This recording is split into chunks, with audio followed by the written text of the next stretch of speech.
Hey everyone, and welcome to another Write With Me live on YouTube. For anybody who's new, my name's Zuli. I try to do this every Sunday. I just write a blog post live in front of anyone who wants to join. If you want, feel free to write your own blog post alongside. I really like to stop and answer questions along the way just to make sure everyone's kind of, understanding what's going on. And I try to talk through my process so you understand like why I'm writing the way I write. Kind of like a very gentle, very relaxed writing workshop, and a chance for you to see just how many typos I make in the first round of my writing. So yeah, thanks for watching the replay if you're catching the replay, and if you're live with me here, please feel free to post a comment. Tell me where you're from. If you're writing anything today, I would love to know. And if you've got any Thanksgiving plans. My family and I, for Thanksgiving, we decided we were gonna stay home, try to stay safe. And we're going to have like a very extended Thanksgiving because it's just the four of us, but there are a lot of dishes we want to eat.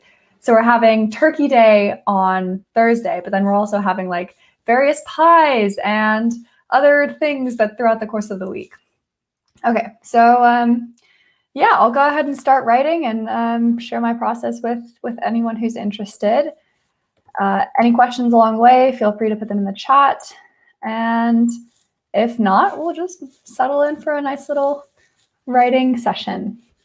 All right, let me share my screen with you. Technology always lets me down. All right, share screen. Okay, can everyone, hopefully everybody can see my screen. It's just my, my Medium homepage right now. For anybody who is relatively new to me this week, I've recently been trying to stick to more of an editorial calendar. So I printed myself out, you probably can't see this, printed myself out a little worksheet, and it's to keep me on track with my target, right? Like I don't want to just write random stuff throughout the week. I want to try to stick to stuff that's going to help me with my brand, do posts that I hope will do well, but also just, I've got like fun topics in here too. So I've got my current event already scheduled to go live tomorrow, so I don't have to worry about that. So my next one is a psychology related one to go live on Wednesday, the 25th. So psychology is a pretty broad topic. It's kind of where I got my start writing on Medium. I wrote like the psychological trick to do whatever.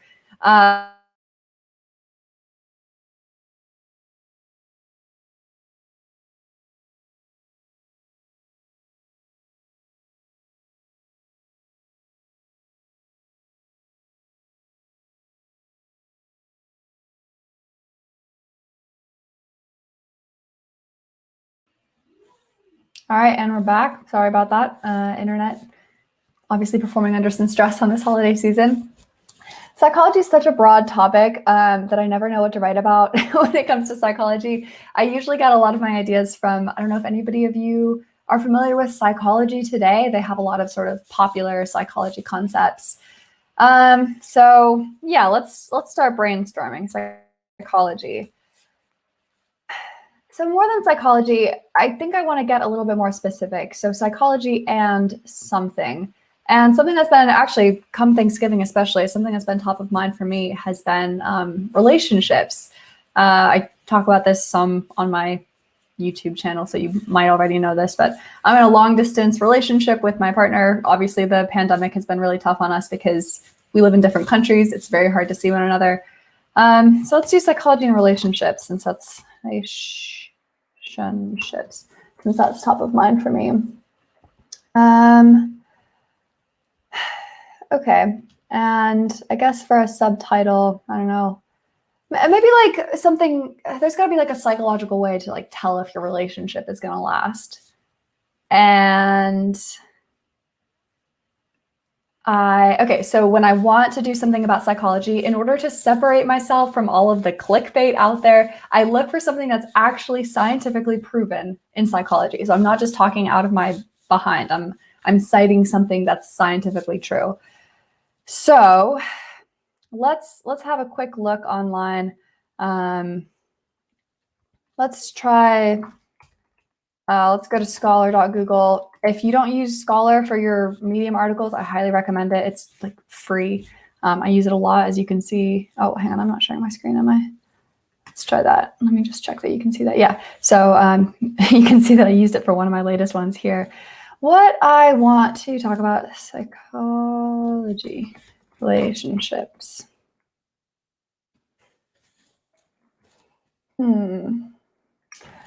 We want something published since 2020. I want to cite something recent. Marital.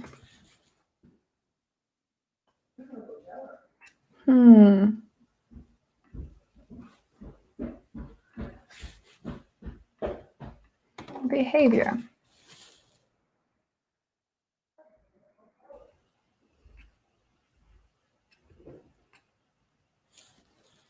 This is often like the research to find a study that I can actually base my article on is sometimes the hardest and sometimes the most boring part. So if this is something you struggle with as well, you are in excellent company. I feel like I've seen something recently. It was like, positive resonance. Let's get rid of this. That might be too mumbo jumbo-y.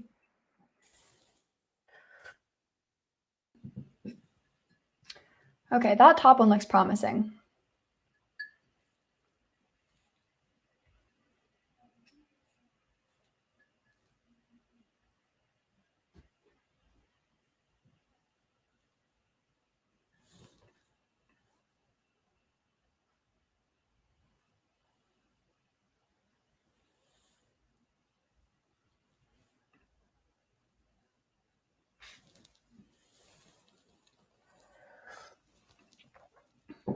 All right, this looks good.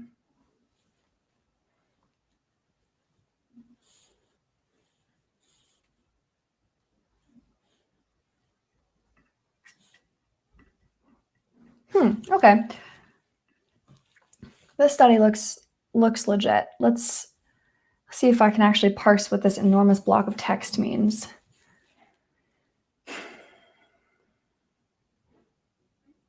Four emotional categories. No, there's got to be something better. All right, I'm actually going to go back to Psychology Today and see if I can find anything.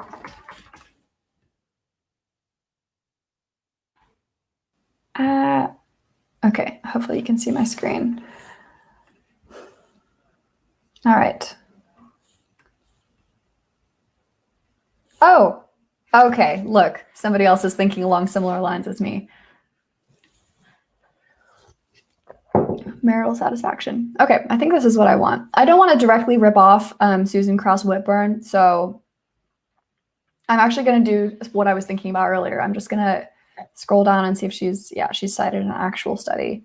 Let's look that up. I think this might have even been the one I was looking for earlier. That's what I wanted. There we go. Yes, this is the one I wanted. Okay.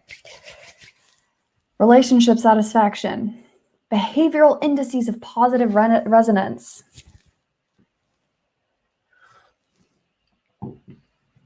Okay, so what some of you may not know is that I have a secret weapon.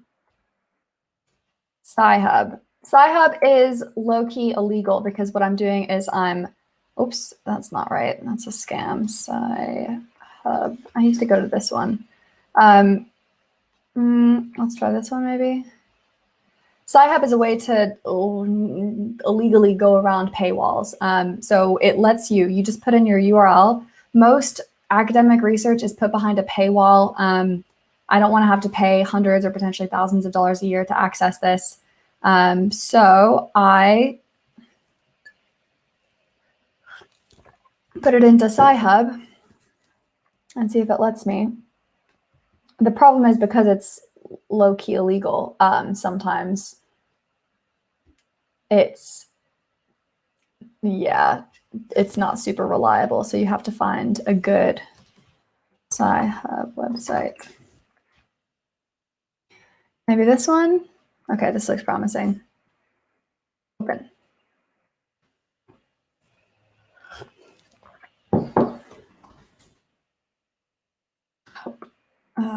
No.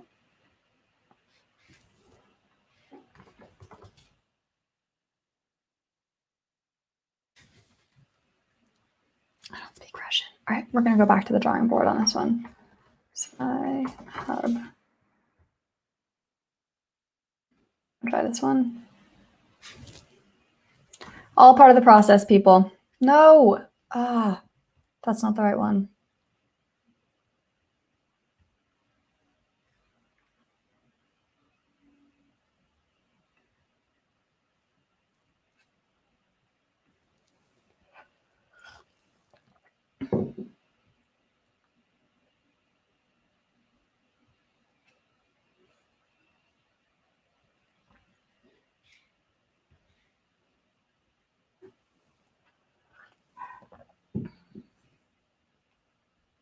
I can't find the stupid website. All right, we might have to rely on our previous lady because I'm gonna have a hard time parsing this. We're gonna try though. All right, positivity resonance, shared positive effect, mutual care and concern, behavioral and biological synchrony, including relationship satisfaction. 1, 2, 3, 4 ways to tell if your relationship is struggling.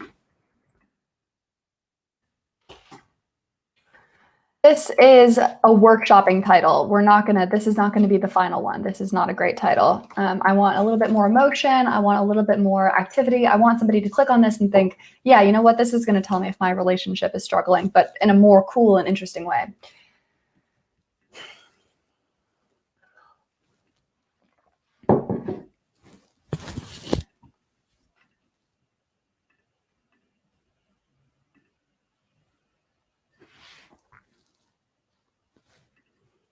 I really wish I could read this whole paper. Let's see, where did I get this from?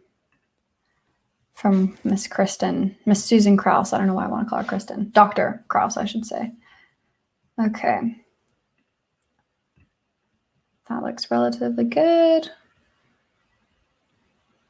So I think these are our 4 traits that other paper was talking about. And I've got my subtitle. So a trick for people who don't know, the best way, in my opinion, to structure your title, subtitle, make your title obvious and then make your subtitle something weird, something quirky, something interesting. So here, for example, psychologists say positive resonance measuring. Positive resonance is key. So this is good because most people, including me, have no idea what positive resonance is, but it's a real scientific thing. So let's see, where does it? Yeah, positive resonance. That's what they're measuring. This actual scientific paper is measuring actual scientific results, this positivity resonance. So by flinging that in my subtitle, what I'm basically saying is, yes, this is the listicle, but you should trust me because there's real science behind this. So that's what I'm trying to say with this. I'm trying to walk that very, very narrow, not clickbait line that somebody's going to click, but it's not bait. So I always put TK because it won't let me publish if I've got a TK in there. So it reminds me to come back to this. So we've got our 4 ways, which we can copy. I really wish we could access. I'm going to have to come back and access that journal because I feel really bad just ripping off Dr. Whipper in here.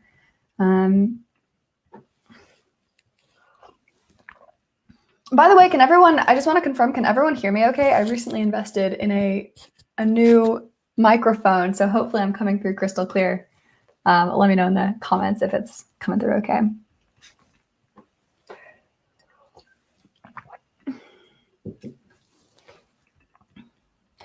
All right, so after reading this, I'm starting to get an idea of how I want to structure my article. We're going to have, the introduction is going to be something about like why it's important to measure not just individual feelings, but how interpersonal relationships are measured. Because that's what this article is saying, right? It's not just about how A person feels or how B person feels, but how the interactions of the two, like what tone are they?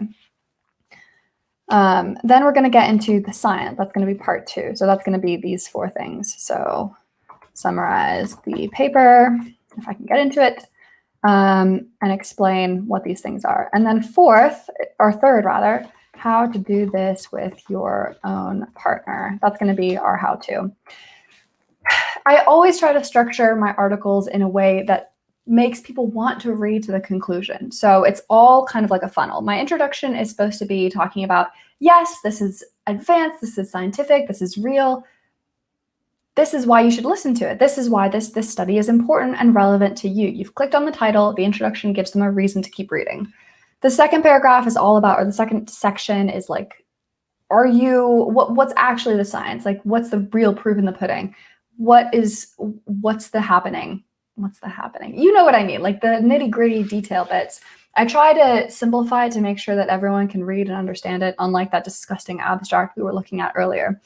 And then third, I want to give people an actual takeaway.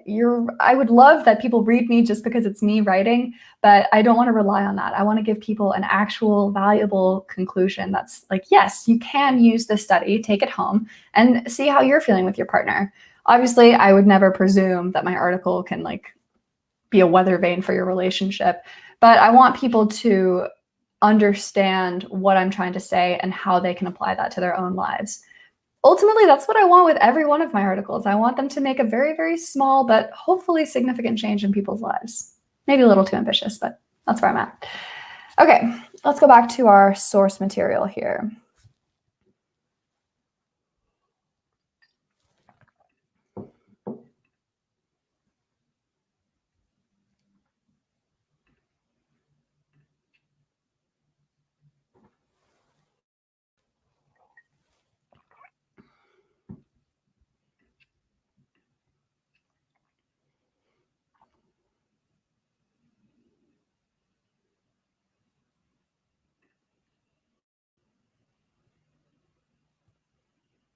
Okay.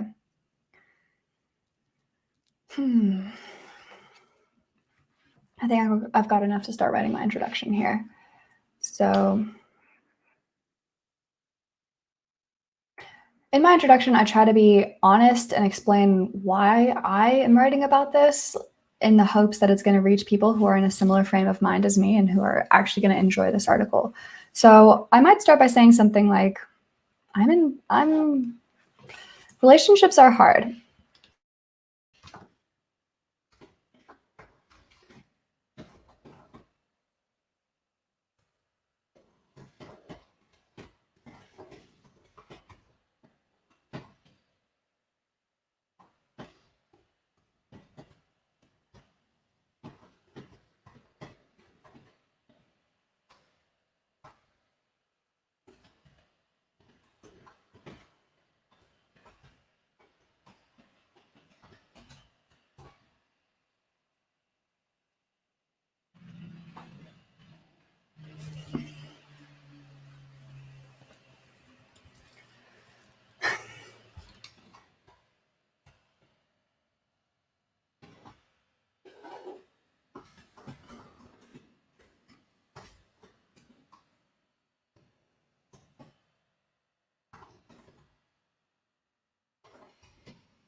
Okay, so I've got the bones of an introduction. It's not super clean, but it's a start. So with this, I can go ahead and, I mean, I've got a TK in there, which I'm going to have to come back to.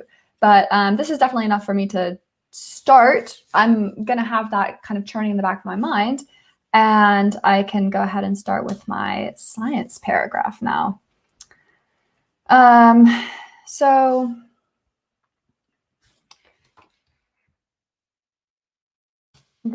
these 4 traits tell you if your relationship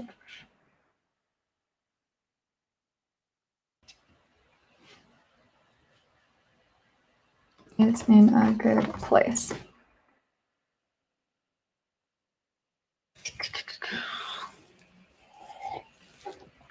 Okay, so now I want to start talking about our authors. So we've got Otero et al. 2020.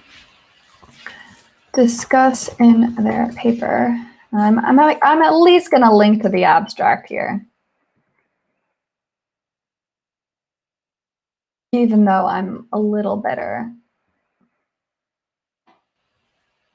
that I can't access the whole thing yet. Let's see if we can get a quote from the abstract.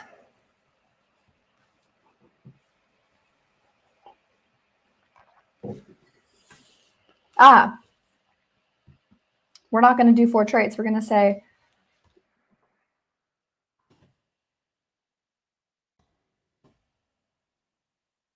we're going to call back to the subtitle.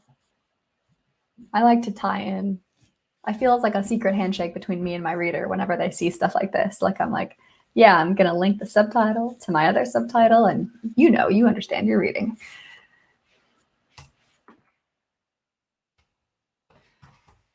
In their 2020 paper, how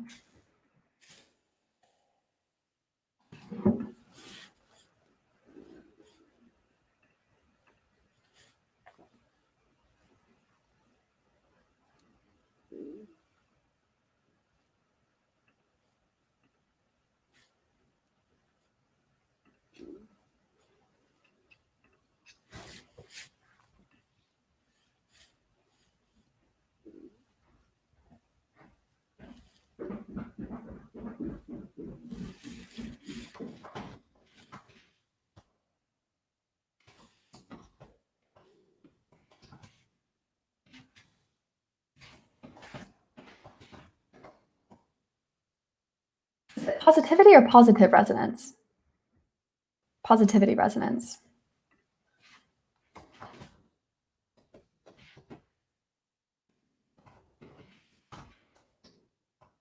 That's not exactly right, though, is it?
Okay, I feel like I'm at a good place. I'm going to stop and start answering some questions in case anybody posted them in the chat.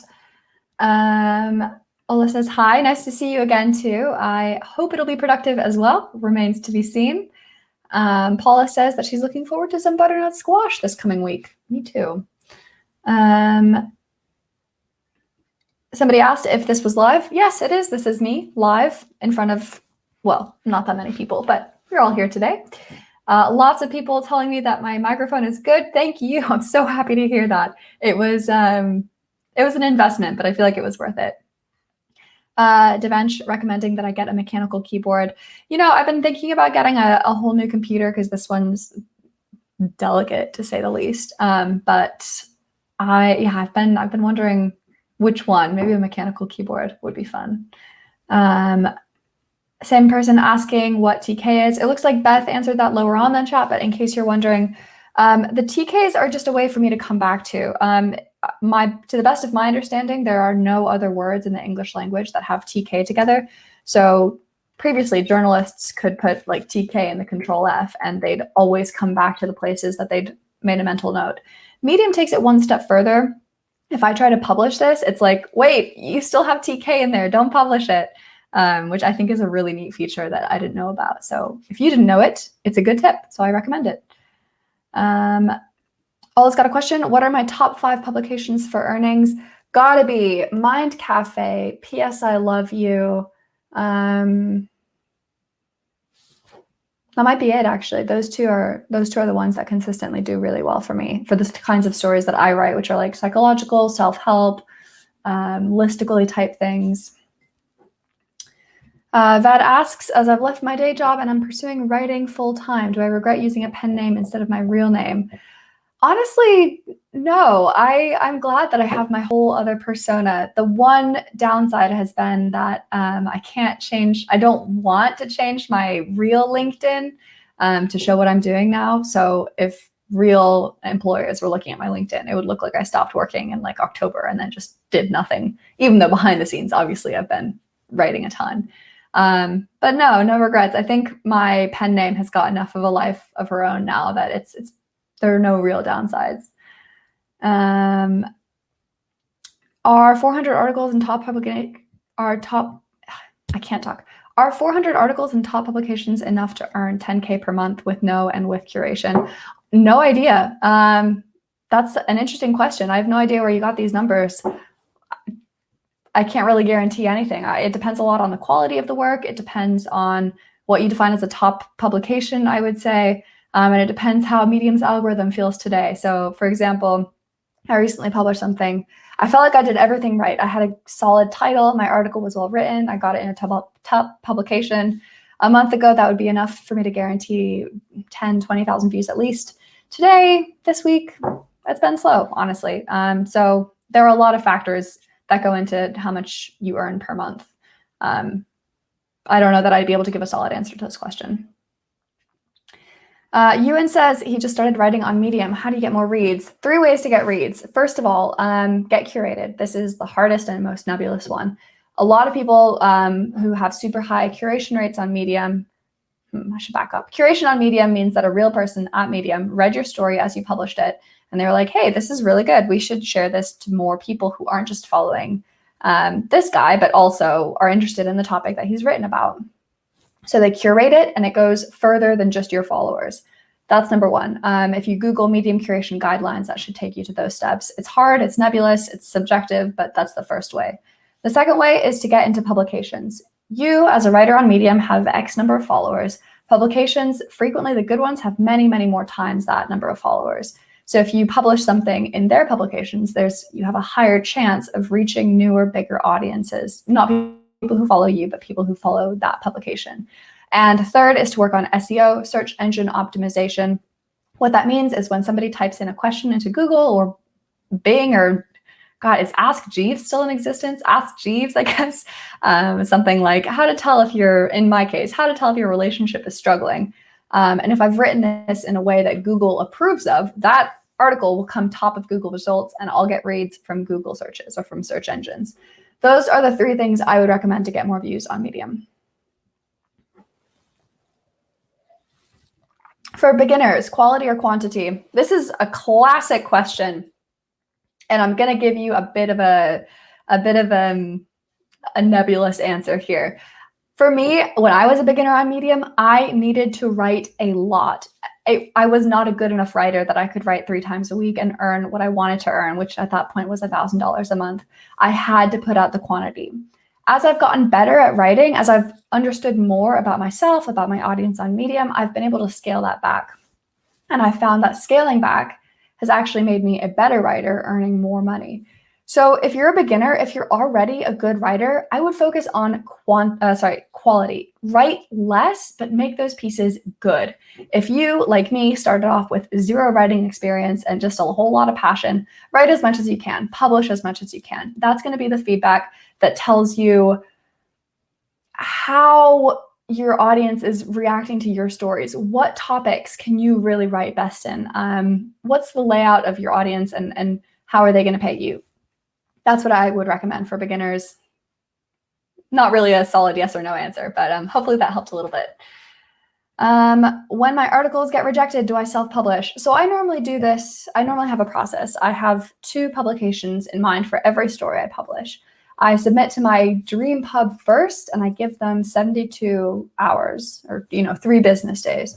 If they reject it, I will try my second pub, and I do the same. I give them 3 business days. If the second one rejects it, I publish it in my own publication. So it's almost the same as self-publishing, but Medium has a couple tools that are specific to publications, which is why I recommend putting stuff in your own publication. It has the same effect. It's shown to all my followers, but it's also shown to people who follow that publication. And it means I can start earning more followers for my publication in addition to me. Do you suggest someone to use a pen name? I feel like I won't be able to scale my writing career as nothing can be hidden in this internet age. Yeah, so writing under a pen name has freed me up to write about things I never thought I could write about. I write about stuff that I wouldn't want associated with my real name, not because it's like embarrassing or shameful or anything, but I don't know. I feel like my pen name is a whole other persona who's got her own interests and her own hobbies, and that lets me write with more freedom in that direction. One of my friends who writes on Medium says that he actually regrets not writing under a pen name because he started doing so well that his work actually found out and were like, we need you to write less on Medium because we want you to focus on your job. And basically he had to scale back massively or else risk losing his job. If he'd written under a pen name, none of that would have been an issue. But at the end of the day, choosing a pen name, it's a personal question. I think it makes sense because for a couple of reasons for me. But if you would prefer to write under your own name, maybe you have an existing audience already under your own name, maybe you just don't want to have to maintain 2 separate lives, that's totally okay too. How many hours a day do I write? It's probably easier to answer this on a week basis. I actually recently started tracking my time, how I spend it on various clients, YouTube, Medium. So I can't give you a solid answer now, but I will. I'm writing an article about this the end of November. So in a week and a half, I'll be able to answer that question. Whew, all right, I think I'm down to the bottom of the questions, so I will carry on writing.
In case you're wondering who's doing all these quick little autocorrect catches, that's Grammarly, the free version. Can't recommend it enough. I love it.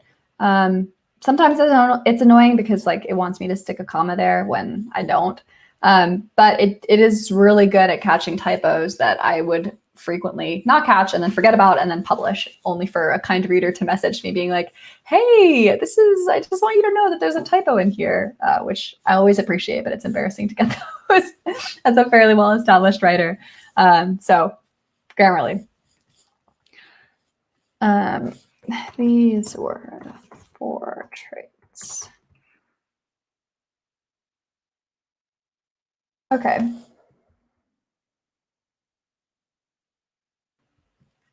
So I want to write a conclusion to this sort of mini section that ties back to the introduction, so it's staying within a narrative flow, if that makes sense. Like I don't want these to feel like disparate chunks. I want the whole thing to read like an article that makes sense. So normally when I want to check how the flow is of an article, I read the whole thing out loud. So I'm like, when I was younger, I believed the obvious lie that so many of us swallowed after watching too many Disney movies. I thought true love is effortless. If it's meant to be, it will be. If you found your soulmate, you guaranteed yourself a happily ever after. I'm not going to read the whole thing out loud because I have to do that later, and I don't want to subject you to listening to me read it out loud more than once, but I'll read it quietly in my head.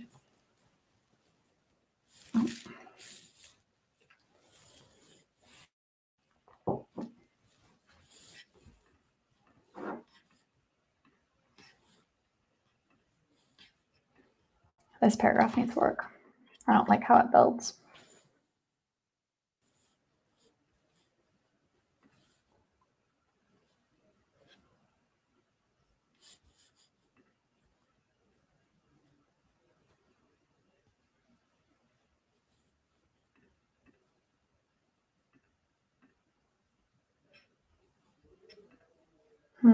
I want to link to this.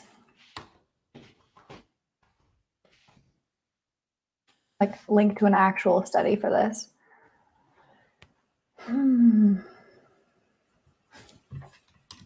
But I don't want to link to another blog. I want to link to like a real.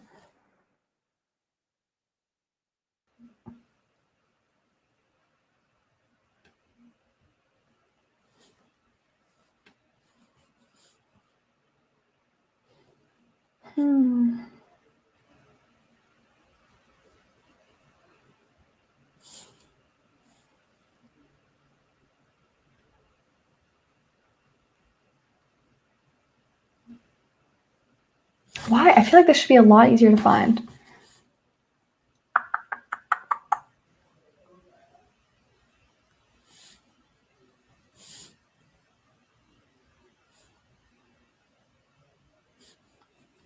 It had to come from somewhere, right? Mirror body language. Maybe if I leave out attraction.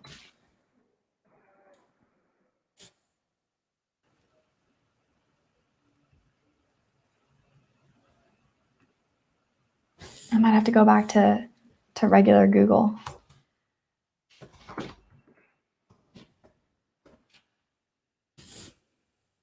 Psychology.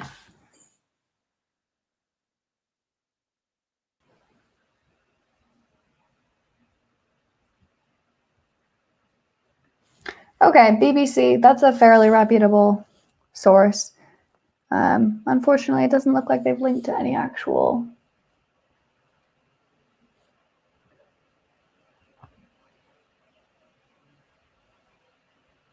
All right, here we go. This looks promising.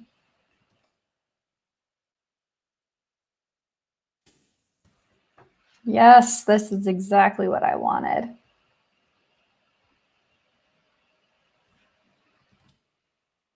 Okay.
I like the comma. I'm going to leave the comma. I'm going to ignore Grammarly's suggestion here because I want like a dramatic pause.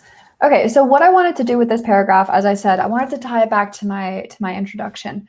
I don't want to just talk about a paper. I want to talk about like how people can actually do something after reading this, not just testing, but actually building relationship satisfaction.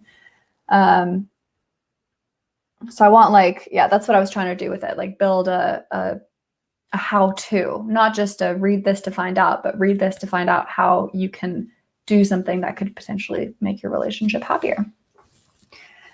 All right. I think we can actually take this out. I realized that love is not a state of being. It's an active decision. That's a bit better. It's a little smoother, less choppy. I didn't want the choppiness. Okay. How to measure and build positivity resonance with your own partner. Okay. I'm going to take a break and answer some questions. If you've got them, put them in the chat while I scroll through the current ones. Ewan, if I'm saying your name correctly or incorrectly, please let me know. I hate mispronouncing people's names. I think it's Ewan, but I'm not sure. How do you think of things to write about? I often find that I don't know what to write about. I have the opposite problem, to be honest, Ewan. I'll show you my drafts folder real quick so you can see what I'm talking about. I have 235 drafts in here. Any one of these at any point I could probably turn into a story if I had to. I think it's true for everyone. You probably have more ideas than you realize. I think what people struggle with more is capturing those ideas when they happen. You have interesting thoughts all the time. You might just not know how to translate them into blog posts, basically. So, for example, every time you put a question into Google, think to yourself, could this be a blog post? Could I write about this? Could I find the answer out and write it myself? Every time you see, I don't know if you're on Twitter, but if you're on Twitter and you see something interesting and you're like, hey, I want to do more research on that and turn that into a blog post. If you have a conversation with a relative and you find something that you didn't think was true, but maybe now you're realizing it is true, write an article about that experience. Not all of these are going to be hits, but they all will be stories. They'll all be something that you can turn into a full-blown, oops, that's not where I wanted to go, full-blown blog post. And that will help you build your portfolio. And the more you do this, honestly, the better you'll get at coming up with ideas, recognizing when you have a good idea and turning that into a story. Is Zuli ran my pen name, but you have your picture next to it, so doesn't it defeat the purpose of using a pen name? I think people underestimate or overestimate the size of my pool on Medium. I've had a very few people from my life reach out to me and say, hey, is this you? But I don't, most of the people I know in my life who read, they don't read on Medium. They don't know that I'm on there. It's very rare that somebody will read an article that I've written, look at my profile picture and be like, I know that person. I've actually made this a little harder. You probably can't see. No, I can't zoom. Oh gosh. Sorry, that was my alarm. I'm wearing a wig in my profile picture and I'm looking away from the camera to try to make it a little harder. I'm not like super precious about it either. If somebody finds out who I am, I'm not gonna like deny it, but it does help me keep just another layer of anonymity between my real life and my writing life. Noel asks, do I answer emails from my blog for paid coaching, editing, etc., or do you only do online social media coaching? I enjoy your channel and Medium page. Noel, your name rings a bell. If you've emailed me recently and I have not replied to you, I'm apologizing right now. I thought I was up to date with my emails, but I might have missed one from you. I do answer emails from my blog for paid coaching and editing. So I will have a look through my inbox now, well, when I'm done with this, and see if I can find your email, because I think your name rings a bell. I think it's possible you emailed me and I meant to get back to you. Do I think Grammarly Pro is worth the money? No, I don't pay for it, which is how you know that I don't think it's worth the money. I've heard mixed reviews about it, honestly. I think the free version is amazing. And I don't see any need for myself to increase to the paid version. Okay, I think I'm up to date. I will come back to questions later on. So if you've got any, please feel free to put them in the chat. We are going to wrap up to the conclusion here.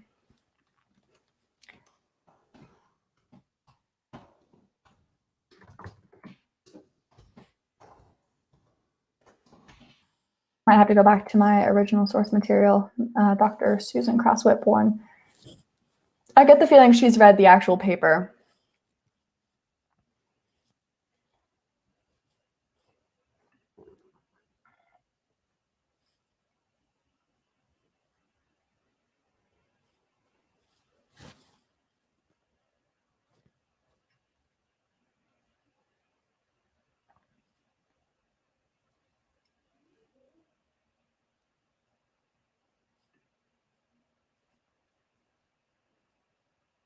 Okay.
I love that. You know what? I know this is a very sort of clinical scientific study, but I actually really like this. Repeated episodes of positivity resonance may promote feelings of oneness, other orientation, perspective taking, and interpersonal togetherness. I'm going to take that quote and put it in there too.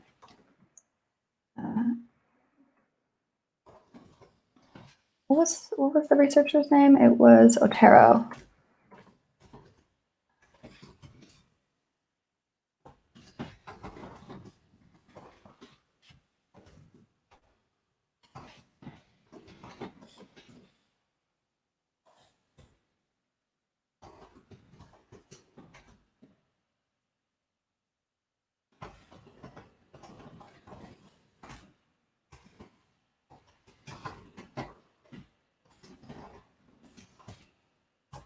the more you, it's not take these measures, it's something more like I want like a fancy way of saying the more you do these things, the more you mindfully, that's very fancy, introduce these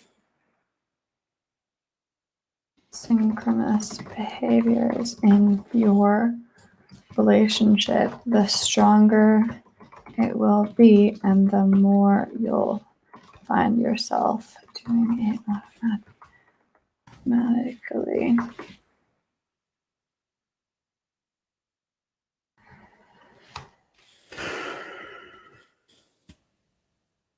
All right, I'm now getting to the conclusion part. So I've written my introduction. This needs to be shortened.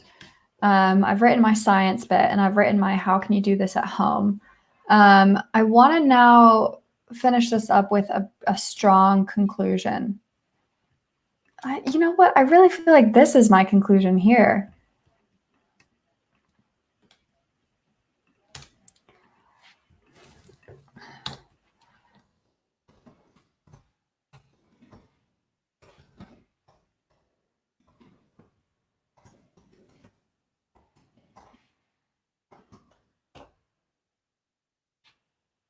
I don't know if I'm going to want to end with that. Okay, so this is usually the point when I read the whole thing out loud and I find out where it's sticky, where it's clunky, what needs to go, what needs extra information. So, 4 habits that tell you. 4 habits. 4 habits is good. I like 4 habits that tell you if your relationship is strong. I don't love that. 4 habits. Relationship. Wrong. We're going to come back to that still. Okay. When I was younger, I believed the same obvious lie that so many of us followed after watching too many Disney movies. I thought true love is effortless. If it's meant to be, it will be. If you found your soulmate, you're guaranteed a happily ever after. As I grew older, I realized that love is not a state of being. It's an active decision. Small acts over time build up into your loving relationship or a broken one. Oh, a little dark there. I'm keeping it. Handling good times in your relationship won't tell you much. Handling the good times won't tell you much about your relationship, but how you handle the bad times will. I'm worried this isn't enough of a transition.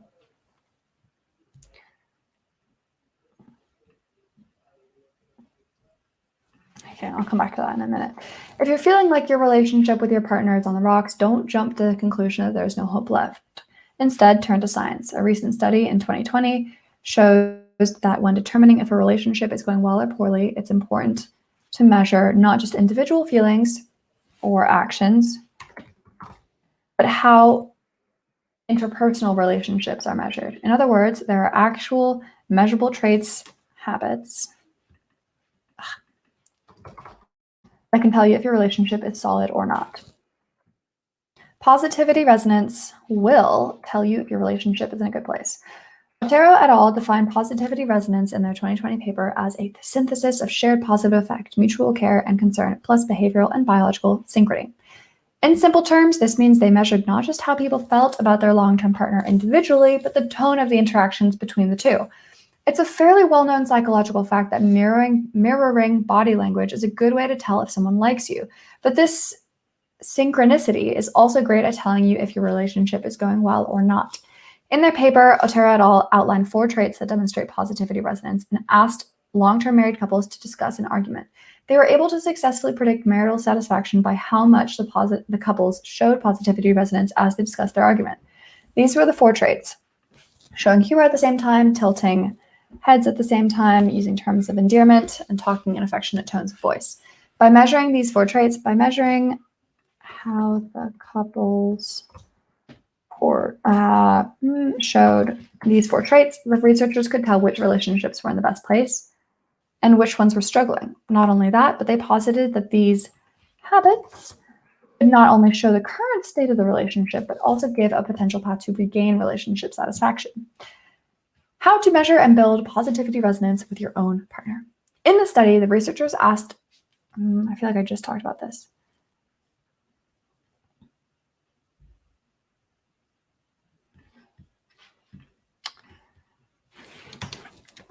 Researchers watched these couples to look for connectedness. Look for a sense of connectedness. While connectedness sounds nebulous, they were able to scientifically measure it by checking for both in frequent and intensity. To do this with your partner, you don't need to do a video recording or anything like that. You don't need to do a video recording. But just keep an informal tab on how often you show humor at the same time as they do, or how often you use the term of endearment. The same for traits, measure. Another word for measured. I feel like I've used measured way too many times. Measured. Evaluated. There we go. Evaluated by the researchers. Searchers can be used. You can use the same for your own relationship.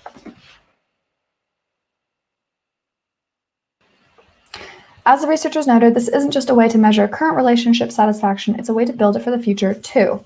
Just like laughing when you're in a bad mood can pull you into a good one, intentionally using positive resonance can strengthen your relationship if it's feeling rocky. In the words of Atara et al., repeated episodes of positivity resonance may promote feelings of oneness, other orientation, perspective taking, and interpersonal togetherness. That sounds cold and analytical, but what it's saying is actually romantic. And it underlines a truth we all secretly know. Love isn't a one-off thing. It's a perpetual choice you make. All this research does is prove that it's possible to create a positive spiral of strengthening your relationship.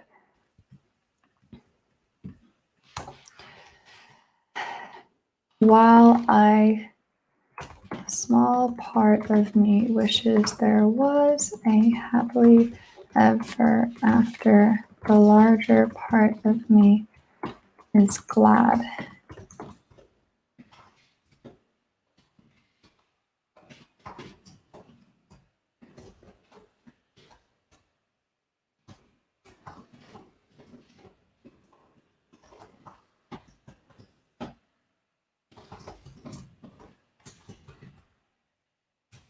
Okay, so the feeling I want to end this piece with is that this is science, yes, but it's more than that. It's something I think all of us really know is true, that by small habits, just by smiling with your partner, showing humor when they do, both of you using pet names, those little things have a huge knock-on effect in making a happy relationship. And it's not just you're married, you have a baby, and you retire, and that's it. There's more to it. And I actually find that kind of hopeful, that it's all, a part of me is glad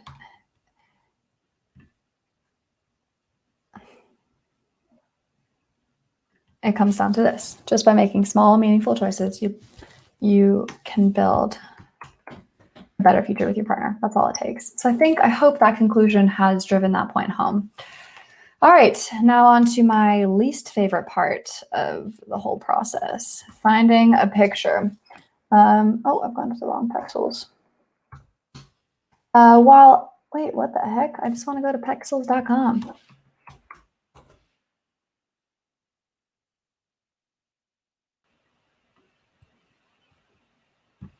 So weird.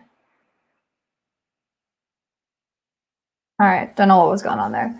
While I take a break, I'm going to start looking through some questions. I'm curious about next steps after writing. Do you send it over to a publisher? Thanks.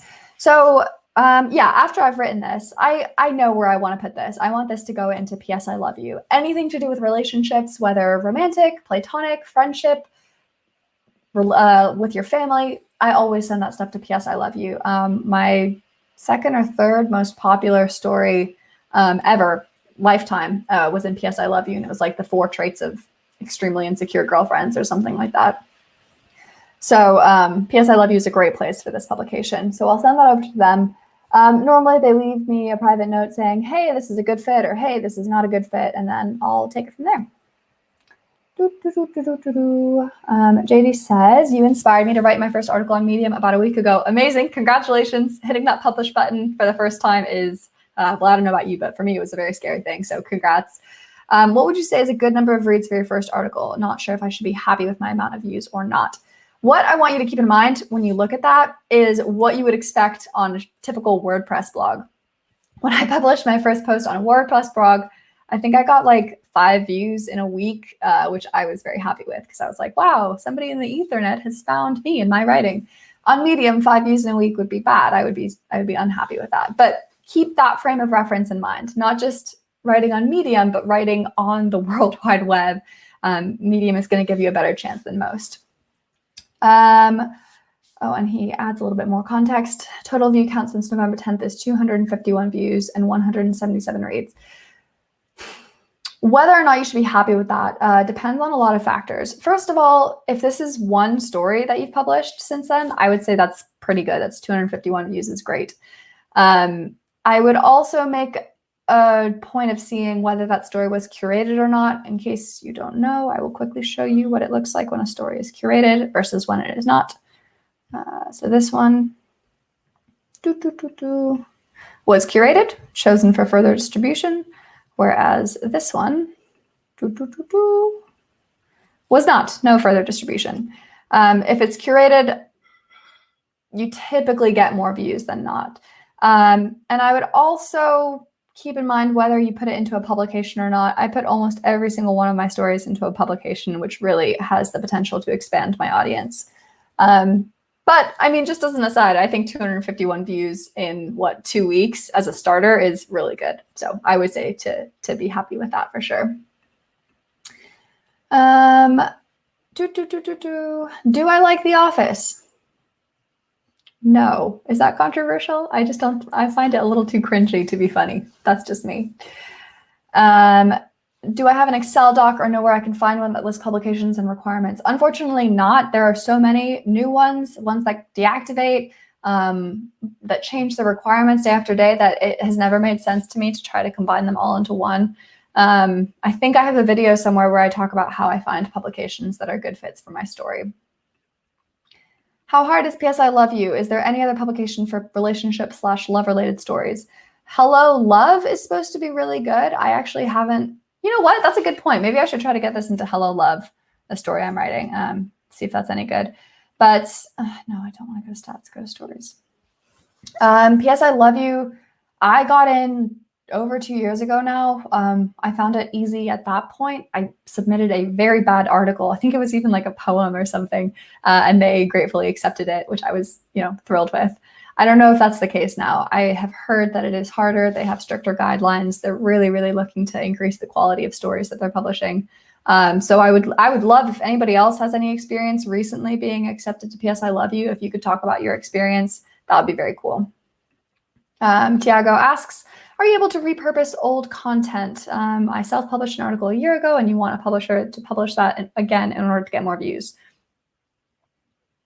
Medium has a very strict no duplicate content policy on Medium. So you can import old stuff from other non-Medium blogs, but you can't republish the same thing on Medium more than once.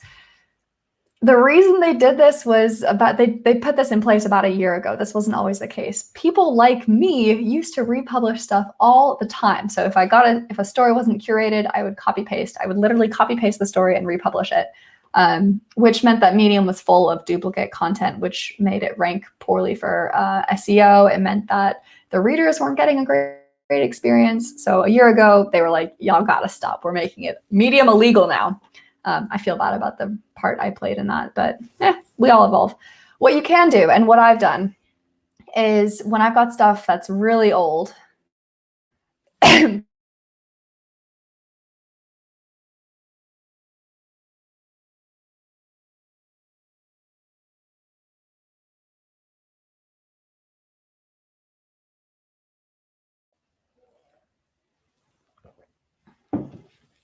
Are we back? Okay. So you scroll way back, find something that's really old, and let's see if I can find something that's ancient. Look, this stuff is from a year ago. And I might look at this one and I might say, all right, why am I afraid of sharing my successes? It was curated. It only got 300 views. I bet if I were to write that again today, I could do better. So I would take it, I would copy paste. Oh, don't know what happened there. Is my internet still there? Oh, there it is. Yeah, so not a great story. So I would copy paste this, I would edit it heavily, and then I would republish, and that is allowed. You are allowed to edit and republish.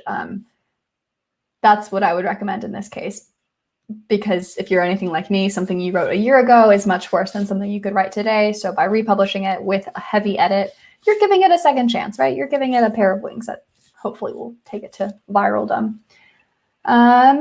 Do imported stories perform well on Medium? Yes, with the caveat that they perform best if they're new. So what I do with my own blog on Zuli Writes, I will schedule something to go live, I don't know, like 9 a.m. on a Monday, and then I'll immediately import it over to Medium 10 a.m. on the Monday. The older the blog post is, the worse it will perform in Medium's algorithm because they prefer fresh, new stuff. Other than that, as far as I've been able to tell, there's no downside. You just hit import a story and pop it in and do some minor editing to make the formatting look good, and you're done. Do I edit any of my SEO before I publish my articles? I do. I recently started doing this. I'll hope to see if it pays off in a bit. But let's take this one, for example. So I can see that this is already starting to pay off, because out of the 7,000 views, 400 of those have come from Google, which is what I want. I want people searching stuff and typing stuff in, and my stories popping up. For anybody who doesn't know how to do this, I'll take you through it real quick right now. Go to your settings and go to story settings on an individual story, and you can go to SEO settings. So you can change this. So this won't change how it appears on Medium, but it will change how it appears on Google. And you can make this to be something more like what people will search. So I've already made this SEO friendly, but I might change this to like how to tell if you're self-destructive ? I don't know, something like that. I'm not going to save that because I think that's bad. That'll make it more likely to come up on Google. And then I did edit this one. I tried to put my keyword in the first 100 characters or so to make sure that it's coming up as highly as I can inside Google. And I also try to mention it in at least one of the subheadings here. So that's what I do. Roger, you can make up to 7. That was the old rule. I don't know if they've changed that since, but you can make 7 publications on Medium. Do I publish my stories on any other platforms? No. I publish them on my own website, Zuli Writes. I publish them on Medium. I think that's it. I recently submitted, I've heard very, very good things about a website called Newsbreak. Apparently, and it sounds too good to be true. Apparently you can just republish stories and you get paid money. So effectively you get paid for copy pasting stuff, but I have not actually tried to write for them yet. So if I do, I will let you know, but that's it for now, just Medium and my own website. All right, let's finish this up. I'm ready for my lunch. So let's go back. I always go to stats. I need to remember to go to stories. So we still need a title. We still need a picture. We're going to go for the picture. So a couple. And I always choose horizontal orientation because that's what looks best on Medium. This is cute. I like that one. That's a little bit too intimate. I want something that's like something like this, but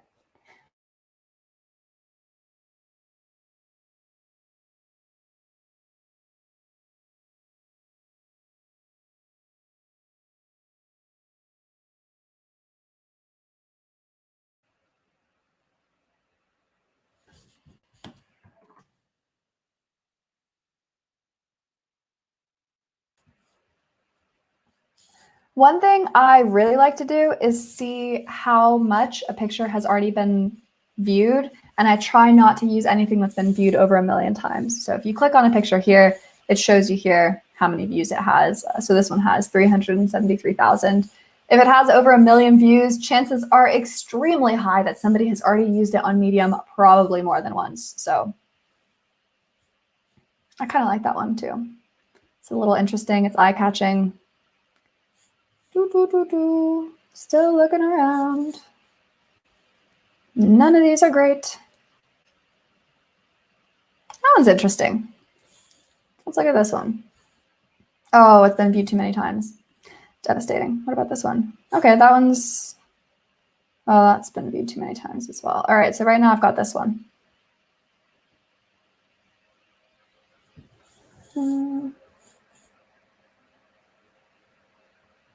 I don't love any of these, frankly. There are a lot of money related ones because there's a lot of business in like making pictures that are good for people who write about money. That's a very lucrative blogging business. So there's a ton of crappy images like this one. Not that it's crappy, it's a nice picture, but I would never use that for a blog.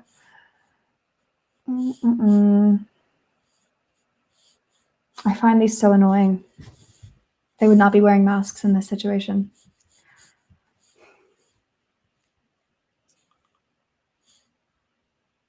Oh, gotta close my Slack. This is interesting. I would like this one if they weren't in bathrobes. That one's a little too dark. All right, looks like we're gonna go with this one. So download, copy. No. I'll just use this, share. All right, pop that picture in.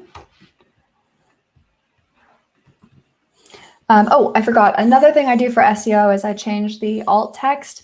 This is good for SEO purposes, and it's also good because it's a nice thing to do for people who are reading this with screen readers, for example. So for accessibility reasons, 2 women sit back to back.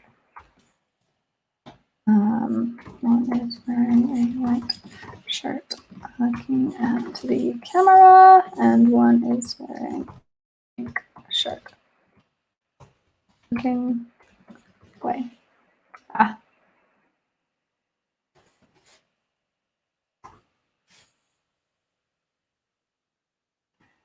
All right, come on. Good title juice.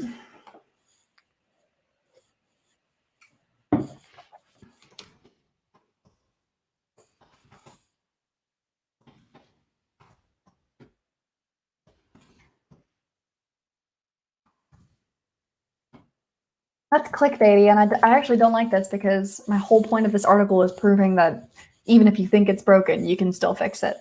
The 4 habits that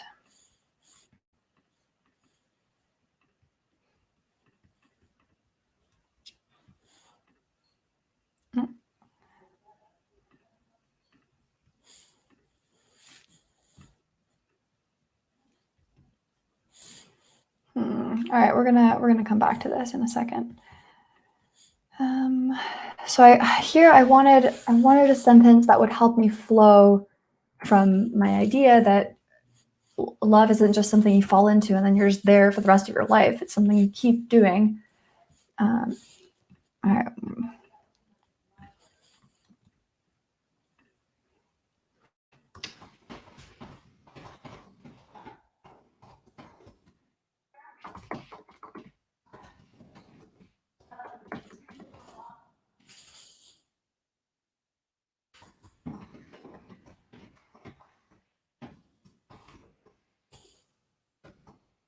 because this is also tying into the study that was done by these researchers. They made the couples talk about an argument, right? They weren't like, talk about your favorite memory. They were talking about something that caused strife, and they used that to measure, like, when the going's bad, how do you react to that?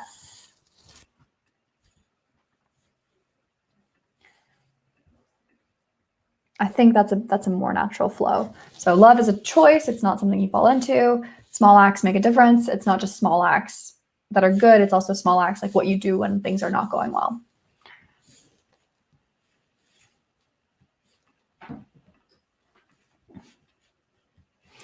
Okay, that's all good. That's all good. Okay, so when I'm like, I feel like this story could do really well, and the only thing holding it back is the title, what I like to do is I like to go to medium.com/topic/ and then I put the topic that I hope it will be curated into, in this case, relationships. Oops, if I can spell relationships right. Relationships. And then I look at what's popular. So 5 traits people will secretly adore you for.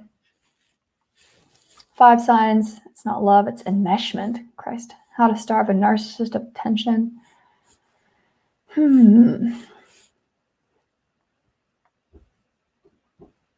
Yeah, so if you ever want to look for other publications that are good for relationships, just go to medium.com/topic/relationships and just look at what publication stuff is being published in. These have all been curated in relationships. This is super recent, so this is a good way to tell what publications have a strong editorial guideline that are going to help you get curated, if they're still active, and if they're getting curated in the topic that you're writing about.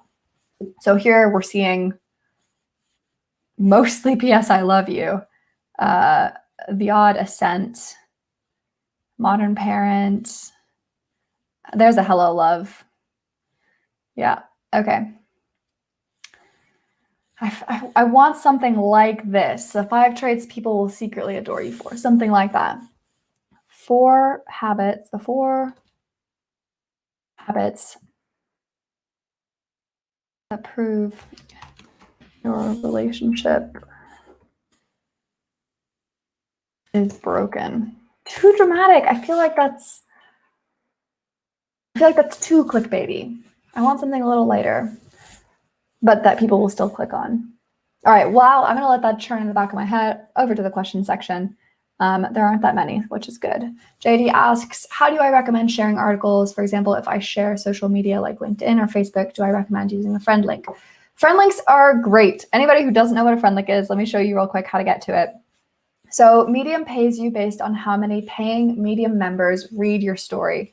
If something is read by a non-Medium member, you don't get any of that money. And also because they're not paying Medium anything. So how would you get paid? Plus, non-paying members only have 2 or 3 articles, I think, that they're allowed to read a month for free. So if you, like me, have a mailing list, a lot of people in there who might not be Medium members, but you still want to build that relationship with them, you still want to share your writing with them, what you do is you copy your friend link. And what this means is if they're not paying Medium members, they still get access to your stories without it counting against their however many free articles a month. The good news for you is if you do want to make money from members, if a member reads your story via the friend link, you still make that money. It's not going to stop you from earning that chunk of their membership fee. So whenever I post on social media, Twitter, YouTube, whatever, I almost always, unless I forget, use the friend link because in my opinion, it has no downsides. It only has benefits. I guess the only downside I can think of would be if you wanted to try to convince more people to become members. And if you give them your free work, then maybe they wouldn't be motivated. But I think that's a small price to pay, in my humble opinion. And Ewan has confirmed that I did say his name right. Good. Glad to hear that. All right. That's fine. I don't need that. Back to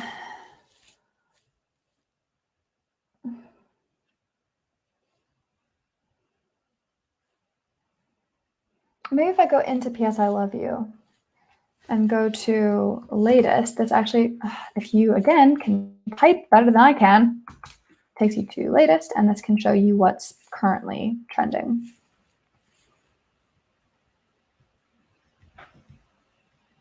Okay, so this stuff is trending right now. This is definitely good to know. Okay, so this is giving me some ideas for my title that I want to do. 4 habits that prove.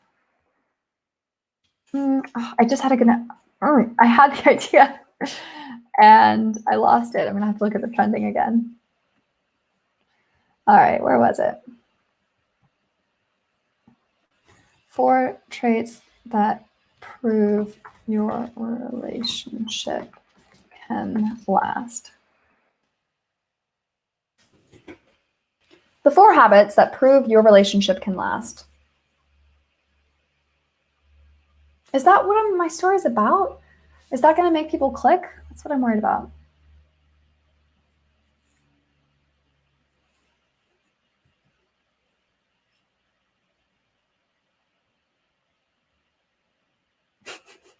Some of these I want to read.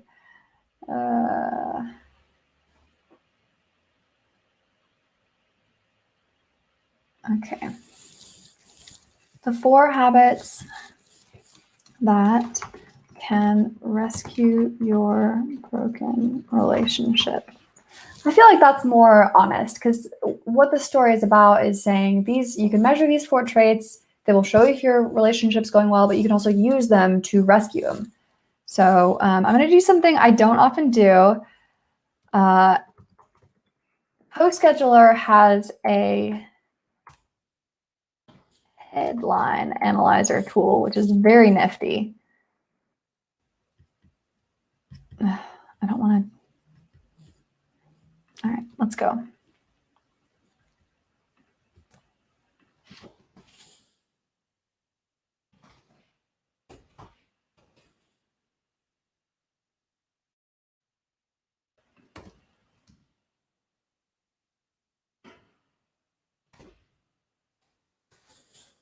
Getting my results.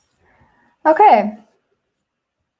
Seems like a good one. So this puts your relationship, not your relationship, your headline through a couple of different factors that tells you, is it pulling on power words? Is it pulling on emotional words? So I've got power words. Maybe I want more emotional and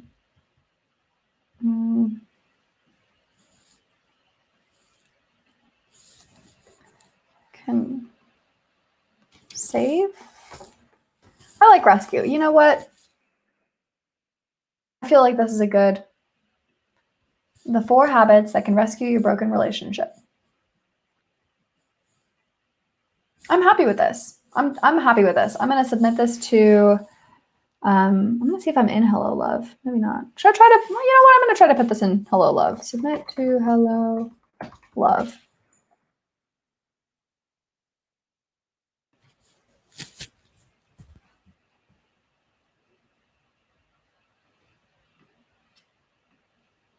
This is how I normally figure out how to submit to new publications, in case you're wondering.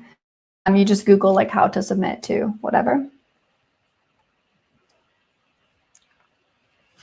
All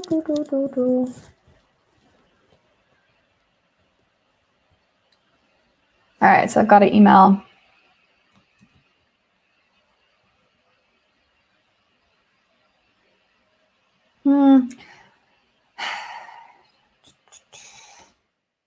I won't go to my mail right now because I don't want to like share that with all my emails with everyone. So I'll just do it over here. Write a new story. All right, what did it say? I was supposed to include a link to my Medium account to be added. I'm writing the email just in a browser window you can't see. Hi there. I'd like to be added to Hello Love. Here is my Medium account. And then I'm following their instructions.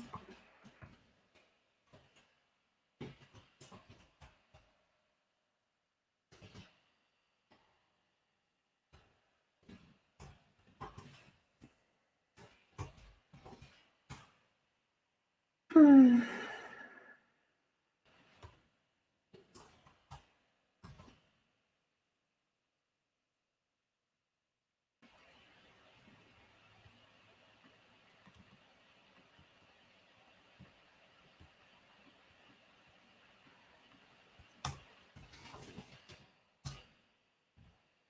Okay, so I've just sent off my request to be added to Hello Love in the browser window. That was a secret from you, so you couldn't see it. But to be totally honest with you, I might not want to wait until they accept it. Okay, here's the last thing I'm going to do. I'll go to the Medium relationships page again to see if it's worth trying to get into Hello Love. So what I'm going to do is look at all of these and see what publication they're in. Whoops, did not want to put that in a new window. And if there are any in Hello Love, I'll put it in that one. So that is a LV development. Huh. This one is Hello Love. Okay. This one is in PS I Love You, PS I Love You, and the innovation. Okay, interesting. So Hello Love was in there. You know what? I think it's worth trying to get it in. So I will wait until they submit it to me or add me as a writer, and then I will submit it to them. And when I've got my story link, hopefully published in Hello Love, I'll add it to the YouTube video description. Okay, so I'll do a last round of questions. If anybody has any, please feel free to post them now, and then I'm going to go enjoy a lunch that I am very hungry and excited for.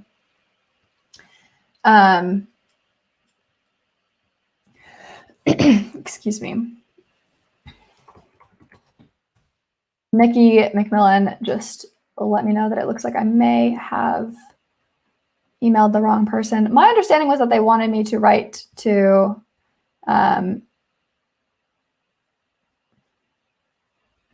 see, where is this? Good Men Project, and then say you'd like to be added to the Hello Love one, I think.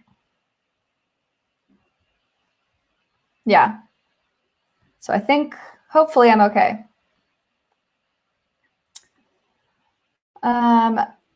Ewan is interested in what time it is over here. It is 1:31 p.m.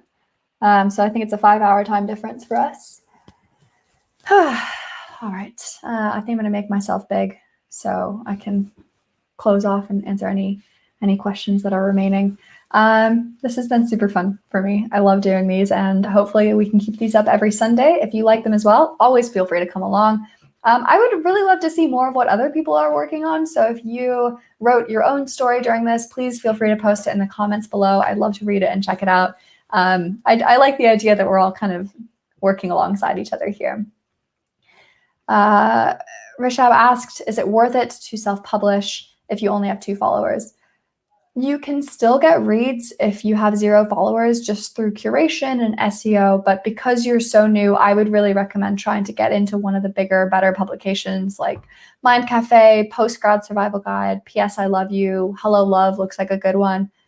So try to figure out what topic you're going to write in and go to medium.com/topic/ that topic that you're aiming for, and see what publications come up and try to get into one of those. And then I think that would be a better strategy than self-publishing at this time. If I had a new tip for a new medium, if I had one tip for a new medium blogger, what would it be? I would recommend not trying to niche down. A lot of people in the old blogging world thought that you could only write about one thing on Medium. And that's not true. Don't limit yourself to only writing about cats or traveling or whatever. Medium is different from all of those other blogs. You can write about whatever you want, and due to their distribution algorithm, the people who like the topics that you're writing in will be shown the stories that you're writing in. You're not going to turn people off by writing about cats one day and writing about cameras the next. So I think that's the biggest mistake I see, is people trying to focus on one topic. Don't limit yourself. Think of it more like a conversation between you and people who are interested in what you have to say, and write about whatever you like. All right, looks like we are running out of questions, so I'll do my wrap up. And if anybody has any other questions, please put them in the comments. I go through my YouTube comments about once a week to try to get to the answers. So like I said, this has been super fun. Thank you all for letting me do this with you. I really, really enjoy doing this, and I'm looking forward to seeing you all next Sunday. So till then, have a great week. Happy Thanksgiving. Stay safe, stay sane, and happy writing. Talk to y'all soon. Bye.